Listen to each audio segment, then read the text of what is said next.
ചേട്ടനോട്. ഓക്കെ, അപ്പം മൈക്ക് നിങ്ങളുടെ അടുത്തുണ്ടാവും. ഇതാ അലീനയുടെ ഇവിടെ. യെസ്, ആർക്കാണ് ക്വസ്റ്റ്യൻ ചോദിക്കേണ്ടത്?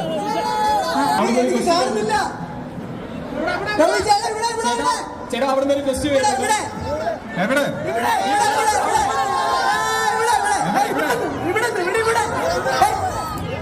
ഒരു സെക്കൻഡ്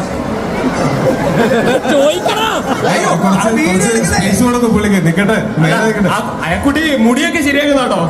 ചേട്ടാ ഒരു ക്വസ്റ്റ്യനും ഒരു റിക്വസ്റ്റും ഉണ്ട്. ഓക്കെ, പറഞ്ഞു. ക്വസ്റ്റ്യൻ ഇതാണ്, അതായത് ഇപ്പം പുറം രാജ്യത്തൊക്കെ ഫിക്ഷണൽ ക്യാരക്ടേഴ്സ് ബാറ്റ്മാൻ, സൂപ്പർമാൻ അങ്ങനെയൊക്കെ ഉണ്ട്. പക്ഷെ നമ്മൾ മലയാളികൾക്ക് ആദ്യമായിട്ട് സൂപ്പർ ഹീറോ പടുന്നത് നമ്മുടെ രവി ചേട്ടനാണ്. അപ്പൊ റിയൽ ലൈഫിൽ എപ്പോഴെങ്കിലും ഏതെങ്കിലും ഒരു ഫിക്ഷണൽ ക്യാരക്ടർ ആയിട്ട് ഐ മീൻ നമുക്കൊരു സൂപ്പർ പവർ അഥവാ ഉണ്ടെങ്കിൽ ഏതായിരിക്കും ആ സൂപ്പർ പവർ? അതേ ആഗ്രഹിച്ചിട്ടുള്ളൂ, അതേ ആഗ്രഹിച്ചിട്ടുള്ളൂ. എന്റെ ഏറ്റവും വലിയ ആഗ്രഹം സൂപ്പർമാൻ ആവണം എന്നുള്ളതായിരുന്നു ഞാൻ കൊച്ചായിരുന്നു.